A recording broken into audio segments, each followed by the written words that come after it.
मम्मा वो पेंडू सा है, मैंने उसे शादी नहीं करनी। अफशां अपनी माँ से कह रही थी। माँ ने प्यार से कहा, बेटी वो तुम्हारा कजिन है, अच्छा लड़का है, क्यों शादी नहीं करनी उससे? मम्मा वो पेंडू सा है, ना उसे कपड़े पहनने की तमीज है, ना उसे बात करने की तमीज है। मैं उसके साथ शादी नहीं करूंगी। अफशां, शादी तो करनी पड़ेगी, तुम राजी हो या ना हो। अफशां ने अपने कजन सारिम को कॉल की। सारिम, मैं तुमसे शादी नहीं करना चाहती, तुम शादी से इनकार कर दो। सारिम ने कहा, मैं माँ बाप की मर्जी के खिलाफ नहीं जा सकता, मैं तुम्हारे साथ जिंदगी भर नहीं रह सकती। ठीक है, तुम खुद इनकार कर दो फिर, मैं तो कुछ नहीं कहने वाला। अफशां ने जब देखा उसकी शादी सारिम से कर रहे हैं, उसने खुदकशी करने के लिए घर में पड़ी काफी सारी दवाइयां खा ली, अस्पताल ले गए, डॉक्टर्स ने मेदा वॉश किया, जान बच गई। अफशां ने अपनी मां के सामने हाथ जोड़े। मम्मा मुझ पे रहम करो, मैं उस जाहिल इंसान के साथ नहीं रह सकती, वो भी गांव में। मां ने कहा, बेटी सोच लो, हम सब जानते हैं सारिम बहुत अच्छा लड़का है, क्या हुआ जो वो इतना पढ़ा लिखा नहीं है, वो गांव में रहता है तो, लेकिन वो लड़का अच्छा है। अफशां के ना चाहते हुए भी उसकी शादी सारिम से करवा दी गई।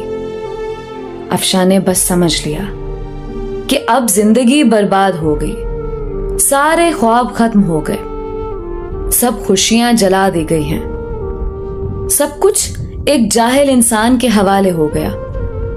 पहली रात थी। अफशां ने सारिम को कहा, सारिम तुम मुझसे शादी करना चाहते थे, शादी हो गई है, लेकिन मुझसे दूर रहो। सारिम मुस्कुराते हुए कहने लगा, ठीक है अफशां, आप इतना गुस्सा क्यों कर रही हैं? अफशां गुस्से से बोली, तुमने मेरी जिंदगी तबाह कर दी है सारिम। सारिम ने एक डिबिया खोली, उसमें चमकती हुई अंगूठी थी।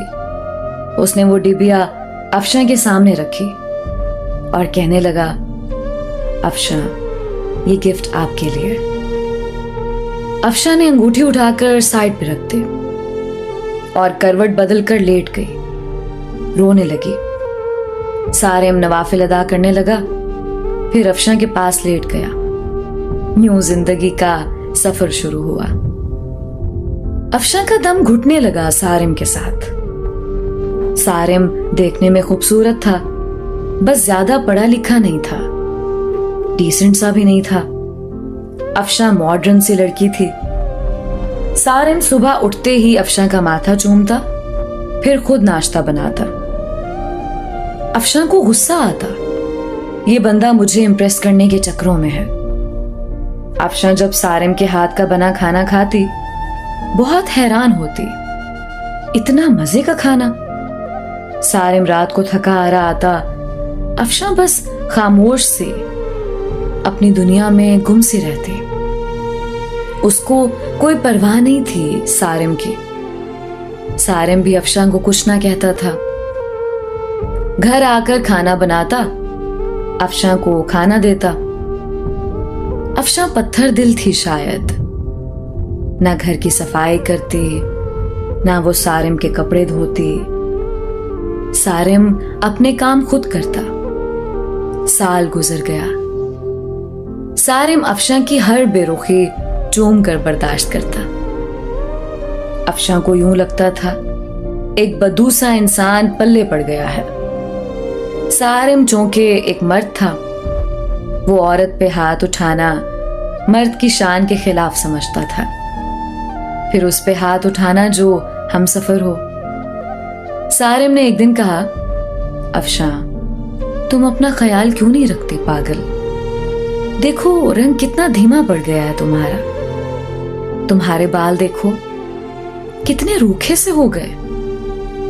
सारिम अफशां के पास बैठ गया। 1 साल के बाद सारिम ने यूं अफशां को छुआ था। अफशा के बालों में ऑयल लगाने लगा। वो बोली, छोड़ दो मुझे सारिम। नहीं छोड़ूंगा। अफशा ने धक्का दिया। ऑयल सारिम के ऊपर गिर गया। अफशा जाने लगी उठकर। सारिम ने बाजू पकड़ा, पास बिठा लिया। मुस्कुराते हुए कहने लगा, अफशा, मैं यूं ऐसे आपको नहीं देख सकता। मेरा बाजू छोड़ो सारिम, मुझे दर्द हो रहा है। सारिम ने पास बिठाया। अफशा के सर में ऑयल लगाना शुरू किया। सर में ऑयल लगाया, फिर चेहरे पे स्क्रब करने लगा। अफशा खामोश बैठी। सारिम ने मुस्कुराते हुए कहा, चुड़ैल जाओ, अब शावर लेकर आओ और पिंक ड्रेस पहनो। मैं तुम्हारी फेवरेट बिरयानी तैयार करता हूं। अफशा हैरान थी, इतनी बेरुखी पे भी इतना प्यार करता है सारिम। अफशा शावर लेकर आई। आज चेहरे पे अजीब सी चमक थी। अफशा ने अपनी दोस्त को कॉल की, यार, सारिम ने ऐसे किया मेरे साथ। उसकी दोस्त ने कहा, सारिम अच्छा इंसान है, उसकी कदर करो। अफशा बोली, वो मुझे इम्प्रेस कर रहा है। उसकी दोस्त ने कहा, अफशा, किस्मत वालों को ऐसे मर्द, ऐसे हमसफर मिलते हैं। इतने में सारिम ने आवाज लगाई, जहां पनाह, खाना तैयार है, आ जाओ। अफशा मुस्कुराने लगी। आज बिरयानी से मजे की खुशबू आ रही थी। अफशा ने खाना शुरू किया। इतने मजे की बिरयानी थी, उसका दिल चाहा तारीफ करे सारिम की, लेकिन खामोश रही। खाना खाया, कमरे में सोने चली गई। सारिम ने बर्तन उठाए, वॉश करने लगा। बर्तन वॉश करके सारा दिन का थका हारा बेड पे पड़ा सो गया। सुबह उठा, अफशा को उठाया और बोला, अफशा, मेरी जान, नाश्ता तैयार कर दिया है, कर लेना, मैं जा रहा हूं। और हाँ, आज तुम्हारे लिए गिफ्ट लेकर आऊंगा। रात को सारिम घर आया। हाथ में एक गुलाब का फूल था। अफशा गार्डन में कुर्सी पे बैठी थी। हल्की सी हवा चल रही थी। शाम का वक्त था, हल्की सी रोशनी थी। सारिम घुटने के बल बैठ गया। गुलाब का फूल अफशा को दिया। मुस्कुराते हुए कहने लगा, हैप्पी बर्थडे अफशा। अफशा चौंक कर बोली, तुमको कैसे याद है मेरा आज बर्थडे है? हमसफर हूं आपका अफशा। पेपर्स निकाले एक लिफाफे से। अफशा का हाथ पकड़कर कहने लगा, जानती हो ये पेपर्स किस चीज के हैं? अफशा का दिल धड़कने लगा। क्या है ये सारिम? ये हम दोनों की खुशी है अफशा। बताओ सारिम, ये क्या है? वो प्यार भरे लहजे में बोला, ये हमारे नए घर के पेपर्स हैं। मैंने नया घर लिया है और तुम्हारे नाम किया है।